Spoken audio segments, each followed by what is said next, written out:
Hey, what's going on, guys? Welcome back to the Mike Force Podcast. It is your host, Mike G. Man, oh man, am I tired. I just get off the road after about 10, 11 days. Actually leave really soon, headed out to the Arkansas Tactical Association. It's a speaking engagement, but our guys, Fieldcraft Survival, are training with the Arkansas Tactical Association. And then right after that, I'm turning and burning and headed to Portland, Oregon, to speak with Benchmade, which is going to be fun. I'm doing a speaking engagement with them, a really cool opportunity, and I appreciate all the work. But man, being on the road for an extended period of time, one, I miss my kids. It's horrible being away from my kids. But it's so awesome to be on the road and to be able to experience the community, meet new faces, meet new people. Look, one of the things that I've always done, even as the CEO of a company that does a lot of training, where I don't really have to train, I like hitting the road and I like meeting people. I like training with people. I like opportunities to build relationships and build networks. So it's exactly the life that I've asked for. So no complaints from me. It's just I miss my kids. It's the first time that I brought out the F350, which is a brand new kind of rancher's truck, 9-foot bed, where I integrated the Bowen Customs flatbed with the Scout camper. Guys, I like talking about, I mean, I pay for all this equipment, but I like talking about a lot of the equipment that I get because I'm always trying to evolve my situation. Kind of, we look at it as like upgrading your situation or your circumstance, always try to upgrade your fighting position. So I'm always kind of trying new things, especially in the overland space and the off-road space, because a lot of that for us at Fieldcraft, for me personally, correlates to a good setup for you for the bug out consideration.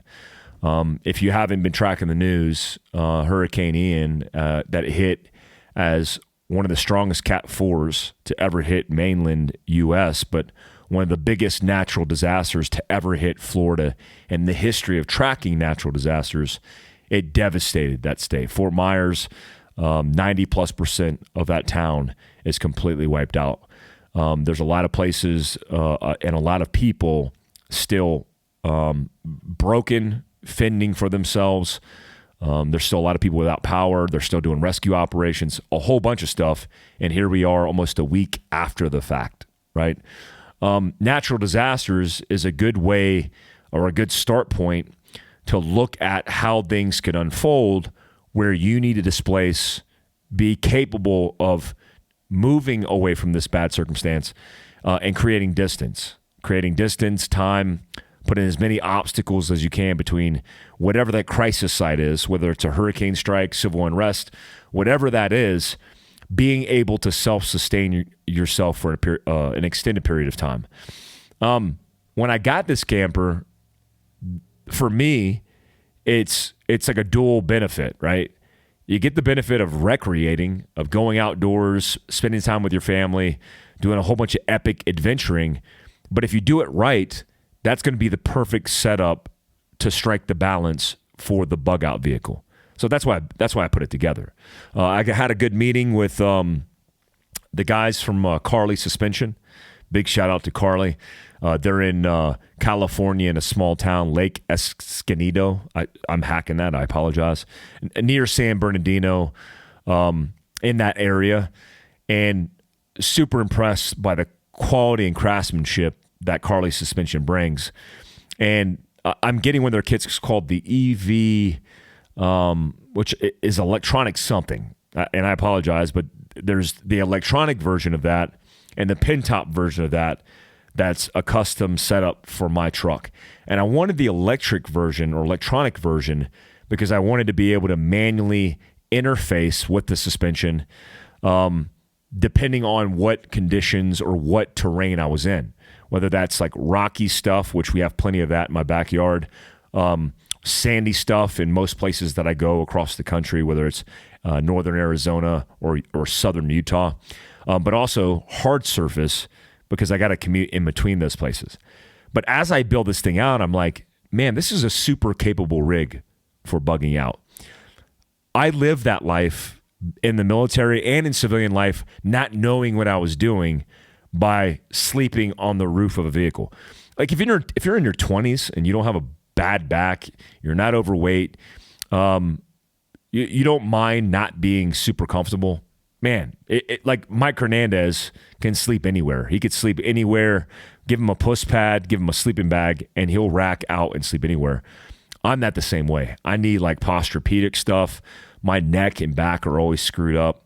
If I sit on a plane too long, I start having back issues. So for me, I wanted something comfortable, and I've lived those comfortable or those uncomfortable lives in both the military and civilian life. Overlanding and off-roading in the 90s with my Jeep in North Carolina in the mountains, and then evolving that into taking a Land Rover and chopping it for Afghanistan, doing long-range movements all over different parts of the country in Africa and in the Middle East. But again, not knowing that, there's a better way to do this. I mean, we were sleeping underneath our trucks. Shelter for us was bungee cord and tarps. And you could still be that guy. Like a lot of people were like, well, what's wrong with that? There's nothing wrong with that, but you could live that life. If you don't mind sleeping in a Motel 6, you could do that, but I want to be comfortable. I'm staying in the Hampton Inn. I mean, I'm not staying in a 5-star Ritz hotel, but I'm staying in something reasonably comfortable. So for me, my recreation consideration for building a rig was based on the kids. I wanted something that I could integrate with the kids to allow them kind of free reign to sleep where they could sleep, be comfortable, be insulated, but also do all-season camping, all-season overlanding and adventuring. So anywhere we're at, you can pull over. You can use a toilet, the shower, the queen-size bed. I got the Scout Kenai, so it has a canopy. I mean, this isn't an option, but you could put a rooftop tent on top of it where you could have access through like a port that allows you don't have to get out and crawl up in the tent. You can go through the access port inside, and then it sleeps 2 more.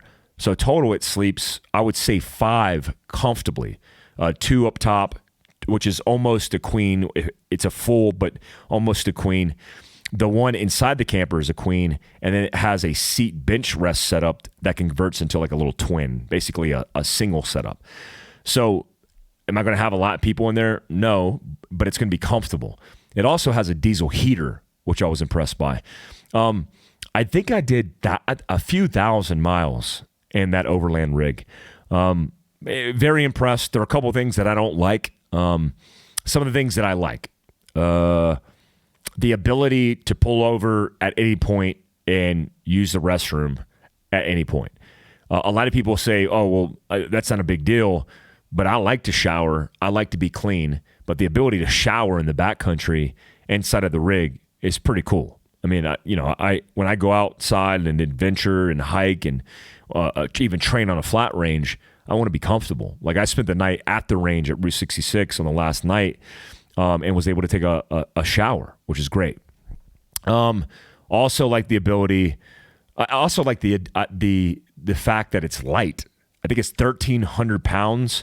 We did get it scaled at 11,100 pounds total for the suspension. That's truck, flatbed, with the camper, all kitted out. 11,000 pounds. That's hefty. But that F350 doesn't even know it's there. I'm not even close to my load capacity. I think my load capacity for that particular setup is 3,700 pounds, and I'm at like 2,500 pounds, and I'm completely loaded out. So it's like it's not even there. A few things that I don't like. The windows on both sides, there's 2 windows on both sides. They don't have a window for the rear, which is kind of weird to me. You use the windows on both sides to get an air flow flowing through the rig. When you use the rooftop tent, you don't have the port to act as an open space or window, but you have a little window. Guys, if you grew up in tents, sleeping in the backcountry, you know that you have to have airflow. If you don't have airflow, you get wet. And getting wet or waking up wet from condensation is not good. It's uncomfortable. You're risking hypothermia. There's a whole bunch of issues with that. The airflow isn't great through it. And I would say it would be awesome if there was AC, but there's no air conditioner. There's a heater, but there's no AC. I run hot all the time. I mean, it's 65 degrees in my house right now because I love running it cold. So for me, I would rather it be cold than hot. Like in the wintertime, even when it's cold, I'll just get under a blanket and I'm straight. But the ability to cool yourself is not an option, but you could do so by popping the windows. But if you're backcountry overlanding, where I overland, in Utah, Arizona, Nevada, the deserts of California, it's not going to be comfortable. I mean, it's going to be warm depending on the night. That's one complaint. The windows themselves, the like roll-ups, they're not really rugged. They kind of they bind like it has the screen option, the curtain option, so you could black it out. They're just not that rugged. I mean, that's a small complaint, but they're not that rugged. The mattress, not very comfortable. These are all comfort issues. The utility is great. Everything utility-wise is amazing. I would just say there's a couple tweaks that I would make. Notice some screw sets in the canopy that weren't drilled in straight. Like when my kids were crawling in and out, I was like, oh, they might cut themselves on the screws because they're not flush. But these are things that I'm going to share with the company because I don't like buying things and not sharing my input with the company, especially if by influencing means I'm showing what I'm doing. If you buy a camper because I recommend it, I want to make sure everything's perfect on that thing. Some of the stuff is kind of like, yeah, whatever. But to me, it needs to be perfect. So got the opportunity to camp in that truck. Man, running the little tires is insane. I mean, those little baby tires, crazy. I'm waiting for the suspension, but there's long lead times. Oh, I would say that's not true. There's short lead times compared to the rest of the industry in space, but there's still a lead time. Right now, I'm running on the stock tires, which I believe are 31-inch tires. But I'm quickly going to adapt and evolve into a 37-inch tire and a 17, 18-inch wheel. No complaints as far as like the overall experience. Super squared away. Lastly, the Bowen Custom setup. Man, if I didn't have the Bowen Custom setup, I would have a lot of complaints. Because putting the camper in your truck bed just isn't going to work for most people that think about preparedness, most people that shoot guns like I do. I got guns, ammo, my kit. I have a ballistic shield because I'm teaching that on the road with law enforcement, doing all this stuff. And so if I didn't have the ability to put that externally into a drawer system or a cabinet system and lock it up, I would have to put all that stuff inside the cab of the camper. And that just won't work for me. I mean, I would have to unload and load everything every single time. It just wouldn't work. So the Bowen Custom flatbed setup, which is a 9-foot bed, gives me plenty of real estate. I posted some of the stories, but I'll do a walk around for my Patreon. I did a general walk around for the Patreon, but I'll do an in-depth walk around for Patreon. It's patreon.com/Mike Glover. I'll make sure I get that done for you guys. Got the opportunity to train in Goldendale with Cerebus Training Group. Big shout out to Steve and the guys. I love training there. Some of my favorite people in the world. Had fresh faces, new class, sold out, was awesome. Then I had to drive 4 hours from Goldendale, which is Eastern Washington, to Granite Falls, Washington, to meet up with Greg Anderson. So Greg Anderson, if you don't know who that is, was a Seattle police officer who took it upon himself to stand up for constitutional rights and the infringement of those rights that a lot of law enforcement officers, because of politicians, were radically enforcing during COVID. I mean, these guys were like going into basements and arresting people who were running nail salons because they were trying to make a living for themselves, while some of these mayors and some of these governors were frequenting wine festivals, vacationing on their boats and their yachts, not worried about mask mandates and everything else. So, man, good for him. Good for Greg. I remember that whole thing took place, but Greg's also a black belt in jiu-jitsu, has a studio up in Granite Falls that's half jiu-jitsu, half CrossFit gym. And I had the opportunity to train with his group, which is an amazing group of dudes from Ranger Battalion, and train on his land for his group in the middle of the woods that looked like Fern Gully. I mean, I'm dating myself here, but Fern Gully is like an old Disney movie where it looked like Jurassic World. I mean, it was so cool. It was so awesome. It was in the shade, which was comfortable. Perfect weather. I'm not a fan of anything around Seattle, but where he's at on the outskirts, it's pretty cool, man. I loved it. Great experience. And got to do gunfighter pistol. And I've determined in that area, especially between Greg's and Goldendale, Goldendale is a little different because it's a little bit more rurally displaced for certain things. Like, I don't know, survival would be difficult to do because you don't have access to a lot of water. It's kind of in the desert. But overlanding you could do. Over by Greg's place, most certainly you could do survival because there's plenty of foliage, plenty of stuff to get into in the woodline. So we're going to be doing a lot more training in that area in Pacific Northwest. I call Goldendale, I wouldn't consider Goldendale PNW. I would consider Greg's place PNW. It's 4 hours west of Steve's place, Cerebus Training Group's place. But both places that you'll see me frequent because I just love the guys. I also love the community up there. It's something that I want to be part of. Seattle, check these stats out, guys. 171% up in shootings from last year. 171%. Also, in August, I believe it was 11 murders total, set the record in the last 15 years of tracking the statistic of homicide. 11 murders in Seattle, Washington. Overall crime, violent crime is up 30+%, depending on what bracket and category you go into. And the chief of police of Seattle, who wanted to have a mass hiring of police officers, who got approved for 140 plus officers, they hired 7 in the last fiscal year between January and August. 7. They actually had 44 quit.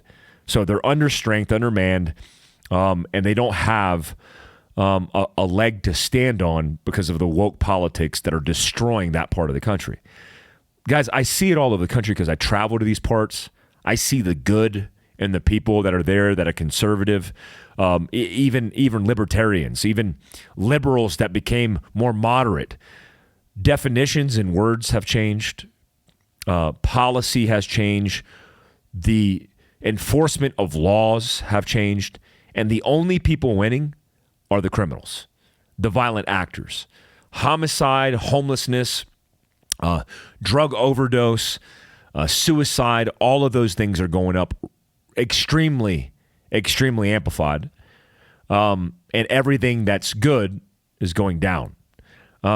Seattle and the outskirts of Seattle, if you're not training, you need to train.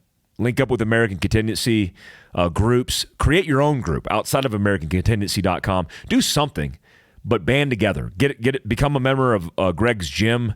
He has a good community, and build relationships because you're going to need it. Seattle's going to fall apart. A year out from the election, you're going to see radical woke politics start affecting civil unrest, and it's going to hit your streets, and it's going to bleed off into your neighborhoods. I'm not advocating for you to hit the streets. I'm advocating for you to cut the umbilical cord, displace from the institutions that are holding you hostage, from the government institutions that are holding you hostage, and be more self-reliant, be more independent, and stop outsourcing your security. You will be your own first response, I promise you. Headed down from Greg's place and drove 15 hours down I-5. Horrible drive. Except for Northern Cal. I mean, Southern Oregon and Northern California, I'm a big fan of. It starts to fall apart for me when you get through Sacramento, and then you go down the I-5 corridor. Not fun, man. I didn't have any time because I had to get to Carlsbad, California, which is near LA, to teach Redland Swat. Redland Swat is based in the San Bernardino Valley. They're the same SWAT team, and some of the guys are on that team that responded to the San Bernardino AQ guys that killed a whole bunch of people, were hell-bent on getting their jihad on until they ran into these law enforcement officers who fought the good fight and put these two losers down. I think it was a couple, a man and a woman. Big shout out to Redland SWAT. Had a great time running on the range. Had a little bit too much fun that night. Got to get a shout out to Jocko, Evan Hafer, Andy Stumpf, Tim Kennedy, even Brian Cowan got on the phone, Josh Smith, a lot of good people who appreciate law enforcement and what you guys are doing, which I certainly do. Appreciate what you guys are doing and how you're putting it on the line. And squared away SWAT team too. I mean, I judge SWAT teams because I train them all over the country, and I just kind of look at what their stats are. If they have guys that are overweight, if they're maintaining the standard that they set, how do they shoot? Are they proficient? How are their tactics? Most significantly, how's their ego?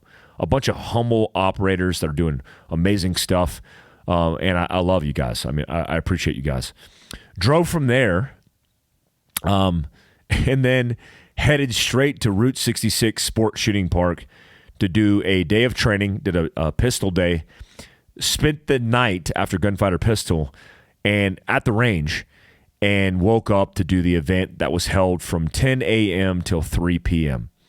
4,000 people at the Route 66 Sport Shooting Park event. Big shout out to Caleb, the Route 66 staff. Man, a lot of people, a lot to manage. I saw the threads of people complaining about certain things. Guys, that happens when you're trying to bring people together and you don't have a lot of people to staff it, and you're trying to put together something for the community, and the community shows up in force. What you should understand is I had an amazing time. I was not upset as a company, as a vendor, as an individual.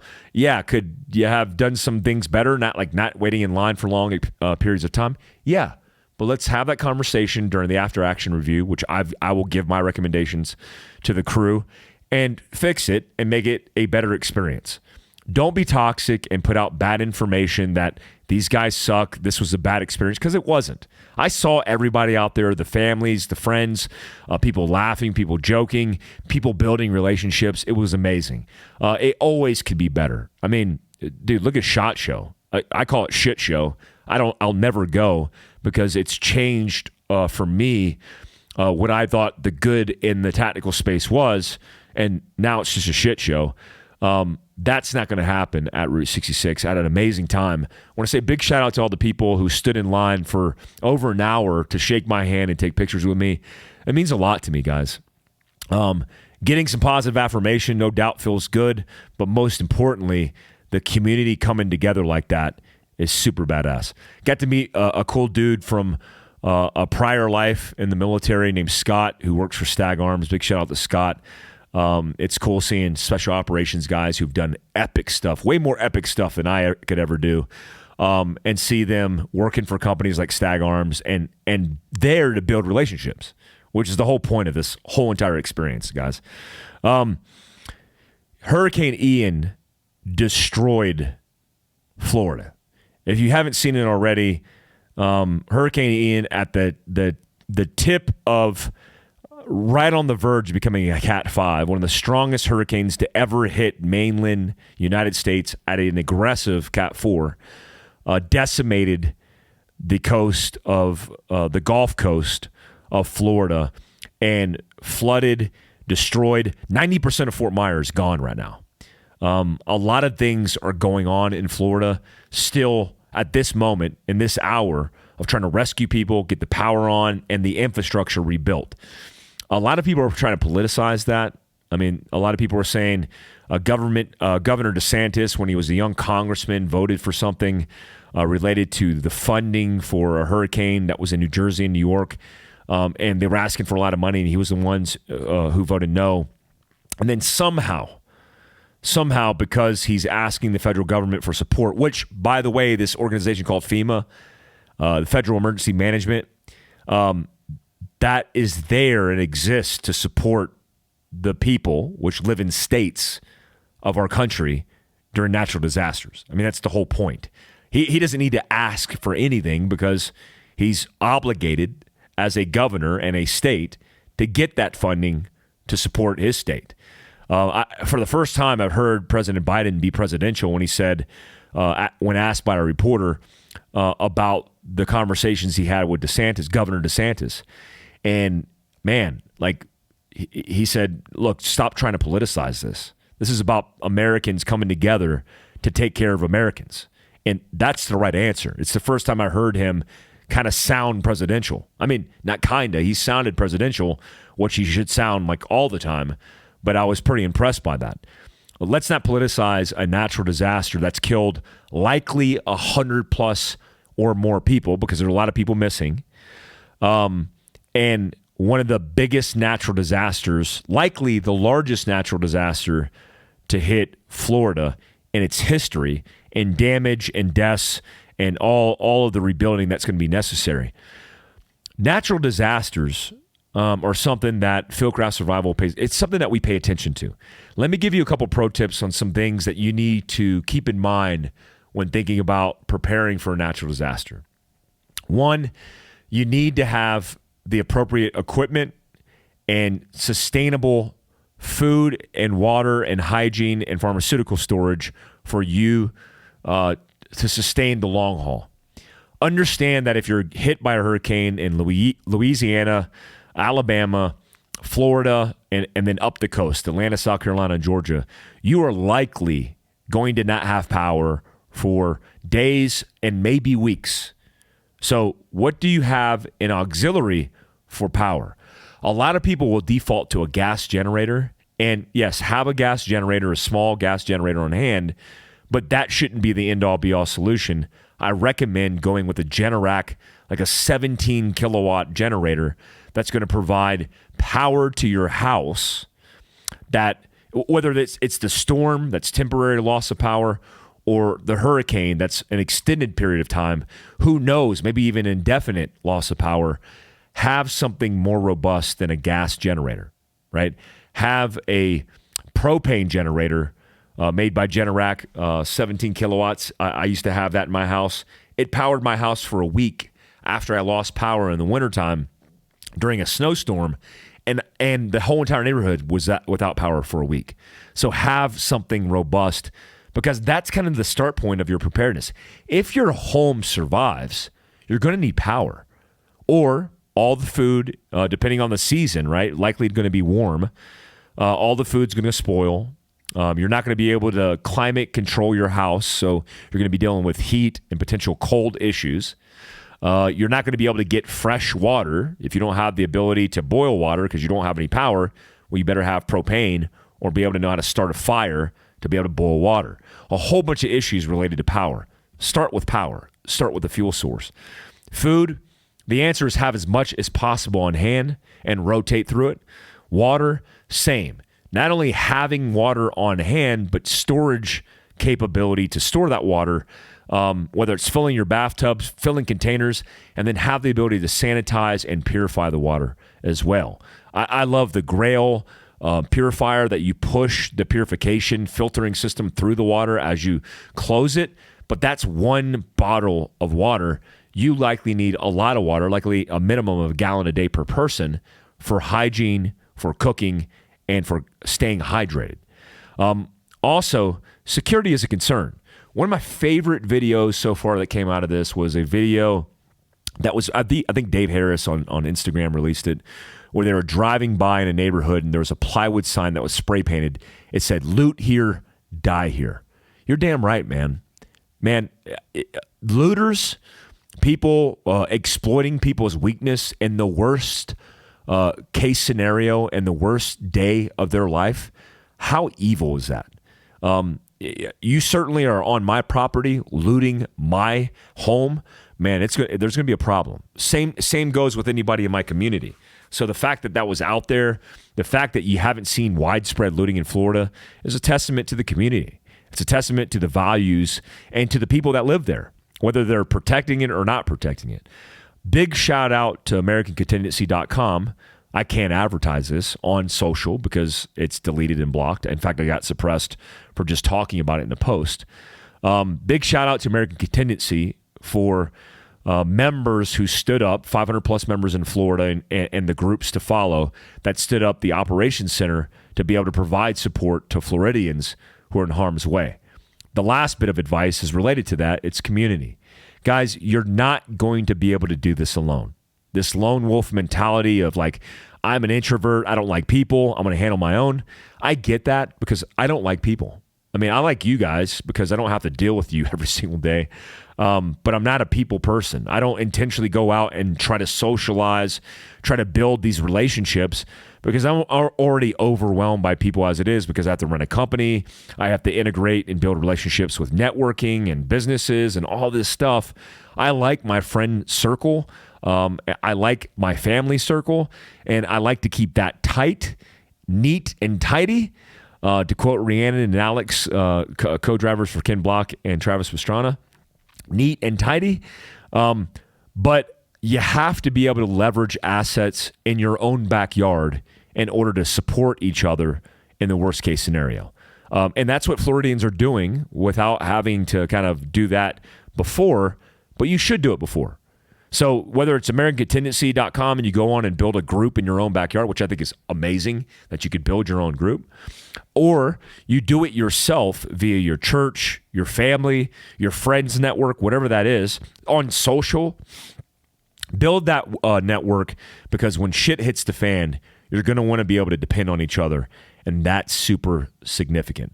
They're predicting more natural disasters. You can call it climate control. I don't buy into the whole politicizing of these events. I think it's just called Mother Nature.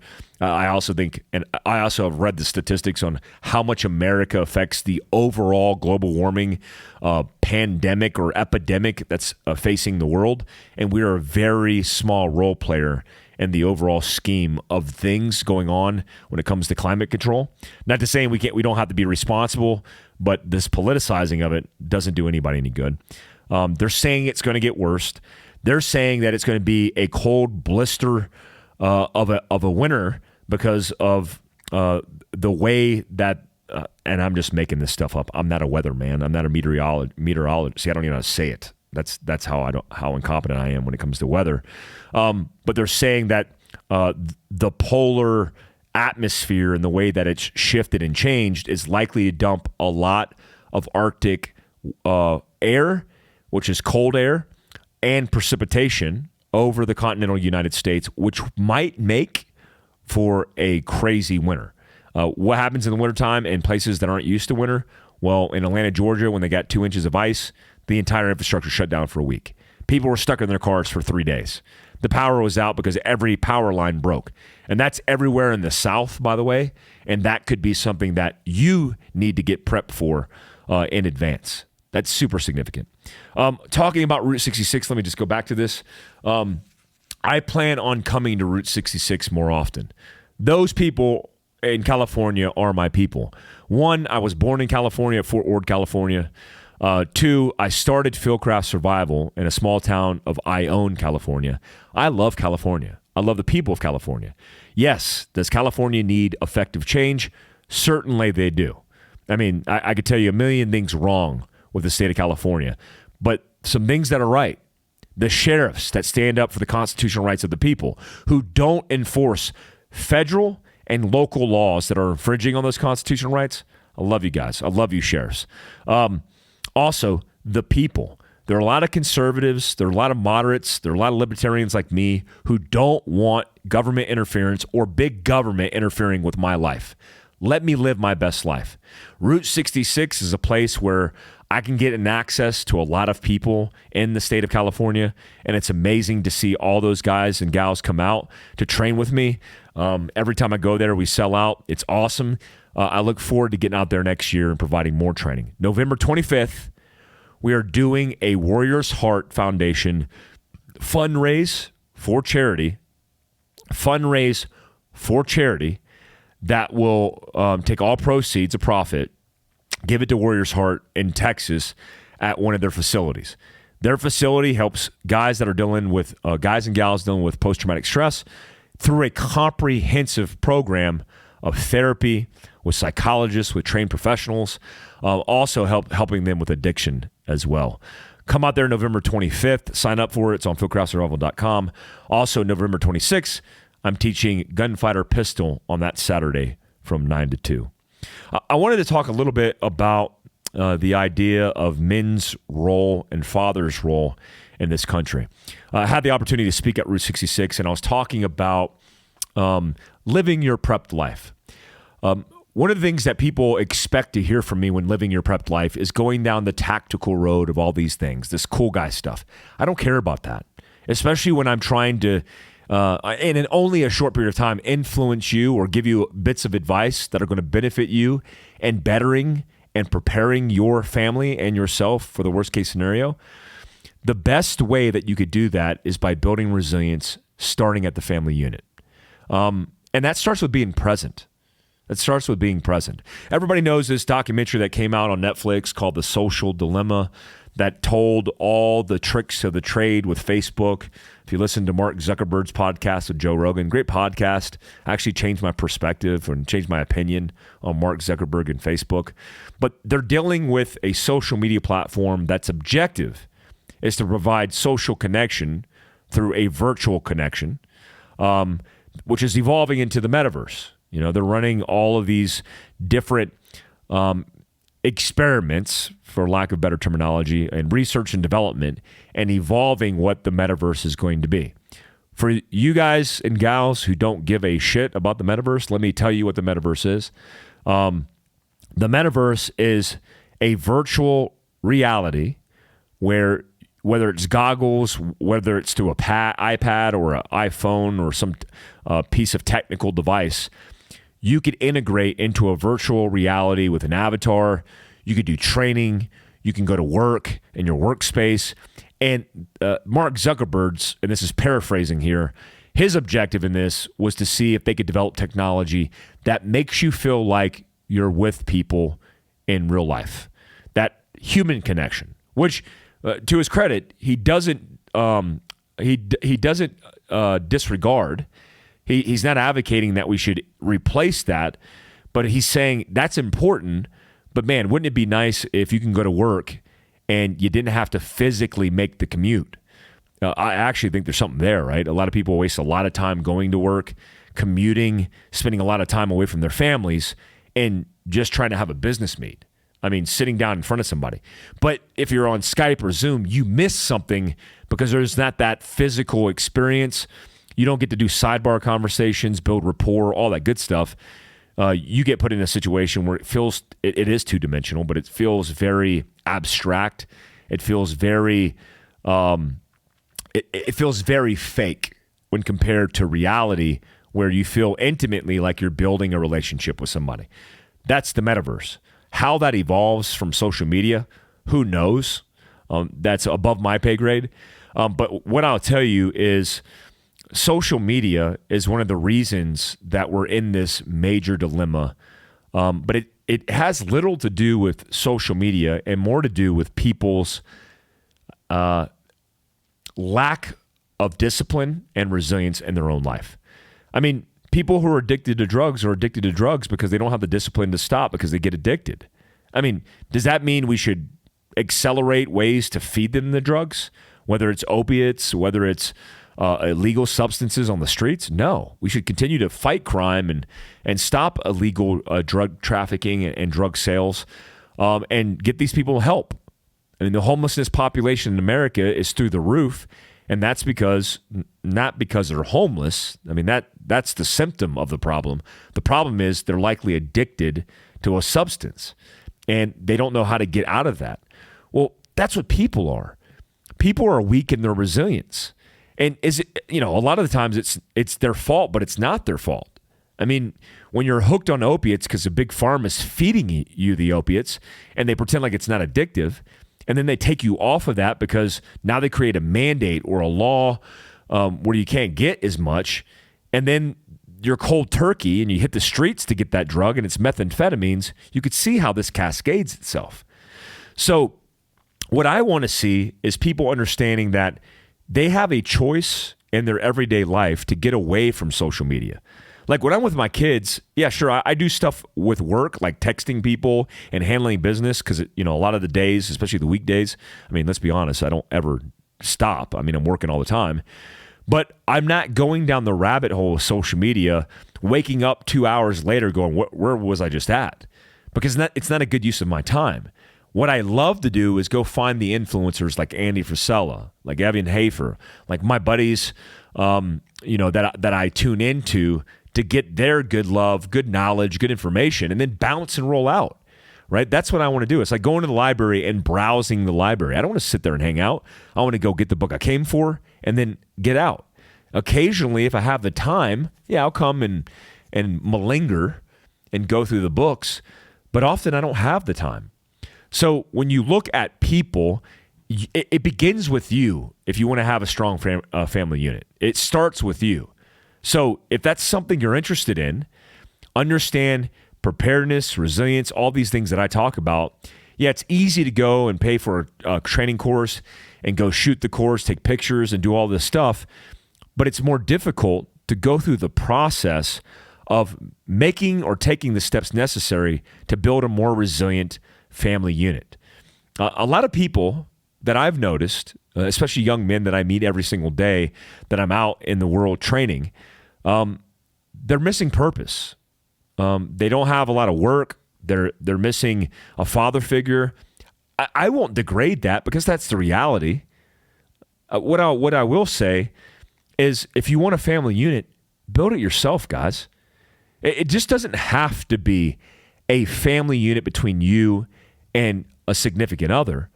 What I mean is build a family unit in the group and community of friends that you hang around. This whole sum of five people closest to you.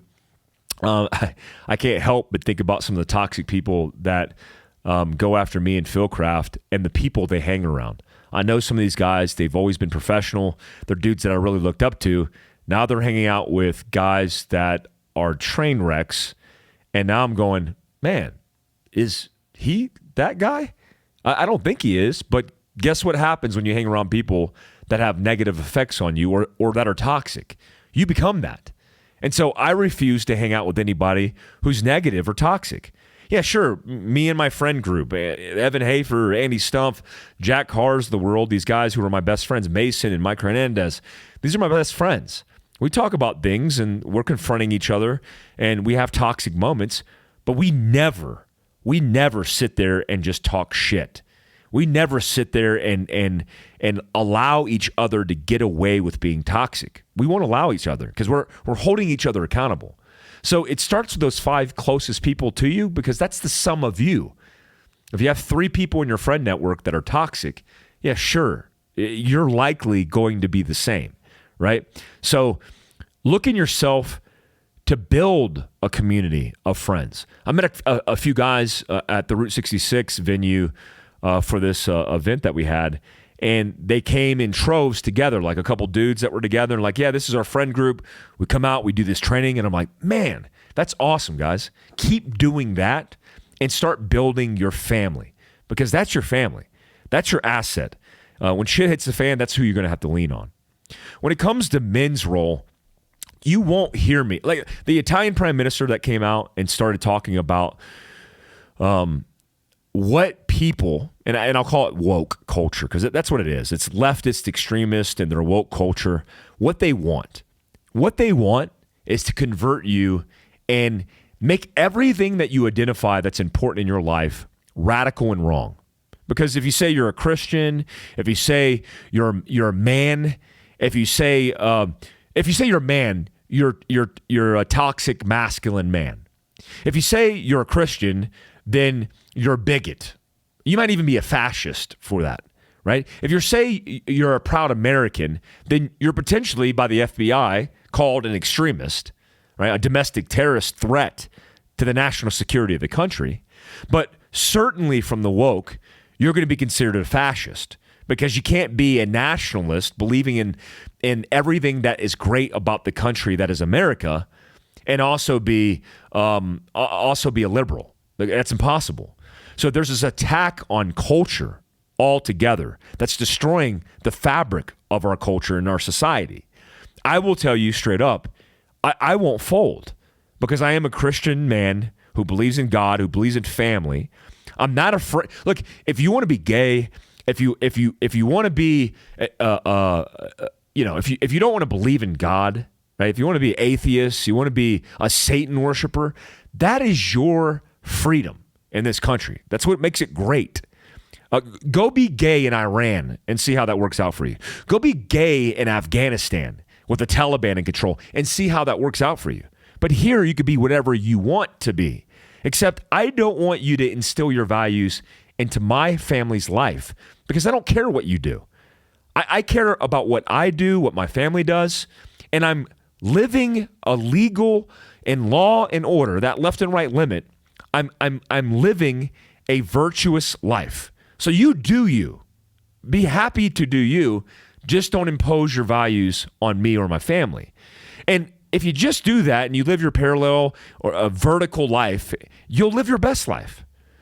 But now this idea is we can't be who we want to be without danger of being canceled, radicalized, extreme, or labeled.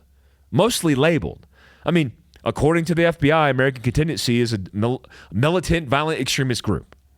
And there's guys in the FBI who told me, well, that's just not the case. Well, that's what the paper said. That's what the document said, right? So why are you going after me when there's real terrorist threats to go after? I listened to Ben Shapiro's history on the FBI, which is really interesting. The FBI started in 1908. It had a lot of reasons why they wanted to stand something up to go after a Cold War threat that had a lot to do with communists overthrowing our government. And they were certainly trying to sabotage a lot that was going on. But look how massive the Federal Bureau of Investigation is. Look, I'm like Ronald Reagan. I don't want big government. I want to shrink government. If I was president, which I will never be,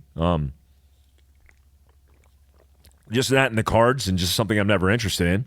But if I was in a position of power, my entire goal in that period of time that I was elected would be not about creating or reinventing the wheel, but breaking down the institution and trimming the fat. Because right now, the government is completely bloated. I mean, it's massive. It's just bloated. It's fat as hell. So getting off on a high horse there, we need to focus as men in raising families, leading families. It doesn't mean you can't be a woman and doing the same, but I'm talking to men here, young men especially that listen to me. Get off your ass. Like if you're a guy who's cheating on your spouse right now, who's virtue signaling, you're a good dude. If you're a guy who's training, who's being toxic online, talking shit. If you're a guy who doesn't have a job because you're lazy. If you're a guy who's talking about how prepped you are, how tactical you are, but you're fat. These are all things that we could fix at our level within our control. Be a good dude. Don't cheat on your spouse. Take the time to handle your health and wellness so you could help to lead other people in your group, including your family.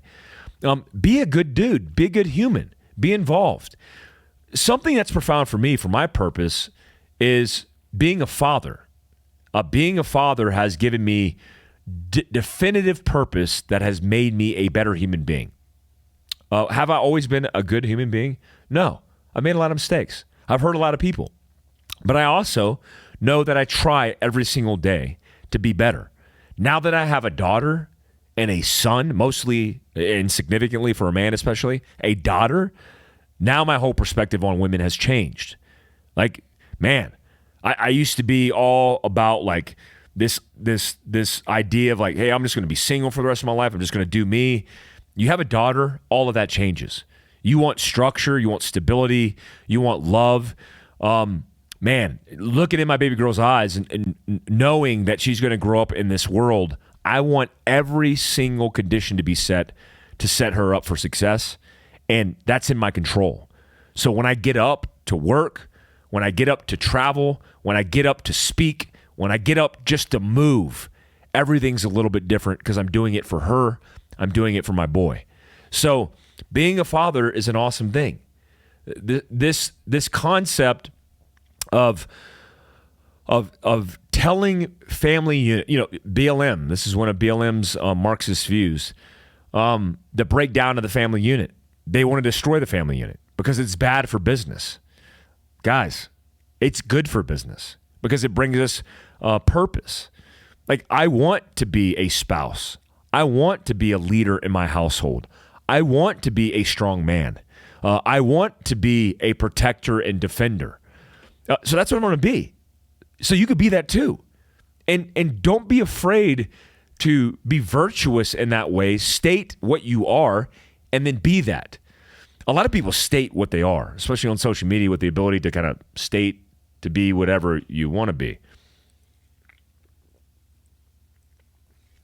During this whole dry fire debacle, where guys were saying that I was promoting not dry firing, which is weird because you'll never hear me say that. I actually say in that video, you should dry fire. You should just do it right. A lot of people who were talking had personas, whether it was in their profile or in their post, that was them being a dry fire, which I never even knew was a thing. Like their title was like manic dry fire. Like, you know, how some guys have titles in their profile and it says like, I'm the preparedness guy. I'm the special forces guy, right? I'm the veteran, whatever that is. But there's a whole line of people who are like the dry fire people. Be the dad. Be the twin dad. Be the husband. Be the man. Do that stuff. Entitle yourself that. Assign your duty and responsibility and your task organization. And I promise you'll be that. You'll live that. Just don't be it or say it and not be it. I also want to talk about, in the context of resilience, why that will make you more resilient as a human being. Resilience, we often talk, has a lot to do with your ability to get up after you're beaten down. I mean, that could be figuratively, literally, whatever it is. But I also think resilience is found in your ability in your day-to-day with what you do in your actions. So if you get up and you work and you provide for your family, you know who you are. You don't have to virtue signal that. That's who you are. You're with your kids. You give them your undivided attention. You go to their games. You kiss your kids goodnight every single night. You care. You're there. You don't have to tell anybody. But that's what you're doing, is building resilience, because that's who you are. You're finding self-identity in that role, and that's very important. And don't be afraid to stand up and say that's who you are. That's significant, guys. I'm doing Resilience Rendezvous November 4th through the 8th, north of this location in a ranch in Evanston, Wyoming. Check the website. Come out and see me.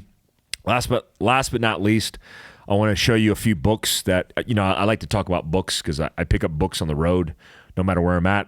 The 3 books that I'm looking at right now, I do read all these books simultaneously. A lot of guys are like, well, you're reading 5 books? Yes. At the same time, I'm listening to 3 audiobooks and reading 5 books. Now, these books will be strategically located in my house on a shitter, bedside, wherever it is, and I'll read 1 chapter at a time per little book. Just like you listen to different podcasts like mine, Jocko's, Andy Stump's, whatever it is, I do the same for books. Picked up the Firearms Training Notebook. These guys, Mark Kelly and Rick Hogg. Rick Hogg was in Special Operations with me. Mark Kelly was there too. But these guys are great Americans. But Rick Hogg was my selection cadre.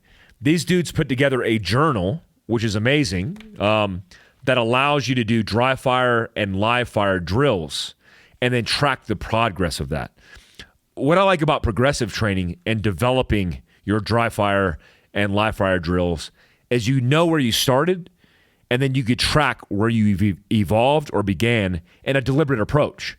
I mean, a lot of guys don't have a tactic for what their start point is, and it's like doing chest and tries for the guys in the gym. That's not acceptable. I mean, that's acceptable because you could just do it, but if you want to progress, you need to start somewhere and evolve in the process, and that's a good way to do it. The Firearms Training Notebook. I like that. Oh, man, look how good that camera is.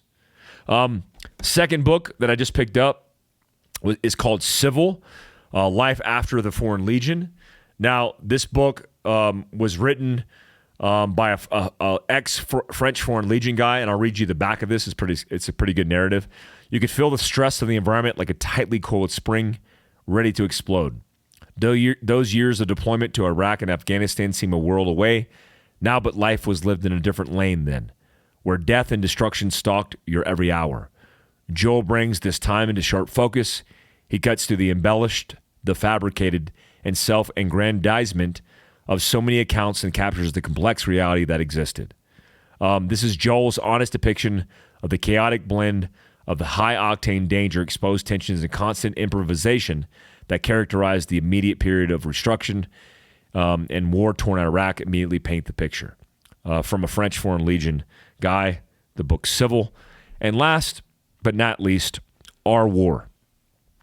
Not for the faint of heart, Our War Volume 2 is the gritty, much anticipated next installment of the action-packed series. After the latest fierce battle nearly annihilated their ranks, the tenacious survivors must now rally.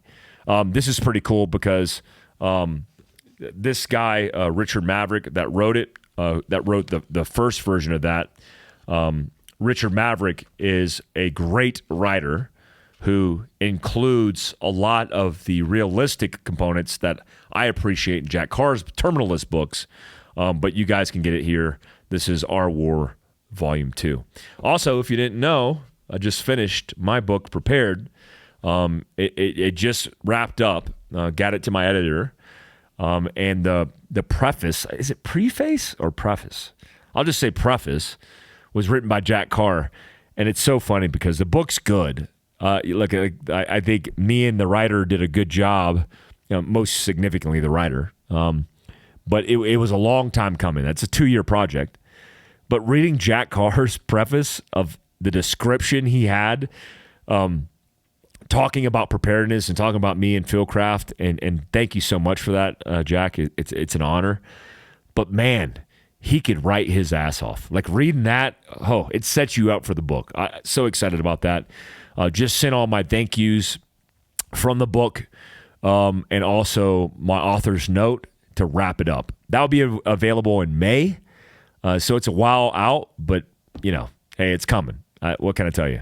Guys, hope you enjoyed the podcast. Just wanted to catch you up. I'll be doing another podcast later this week, Mike Force Podcast. I got Chad Robichaud just fresh back from Ukraine talking resilience. It's going to be on the podcast with me in the near future. Also, his Resilience podcast will be dropped on the Fieldcraft Survival channel with Sean Kirkwood and Kevin Owens. If you saw it on social, that's where we were doing that. But you guys can see all that stuff on Fieldcraft Survival's YouTube channel. Guys, appreciate you. Until next time. Peace out, guys.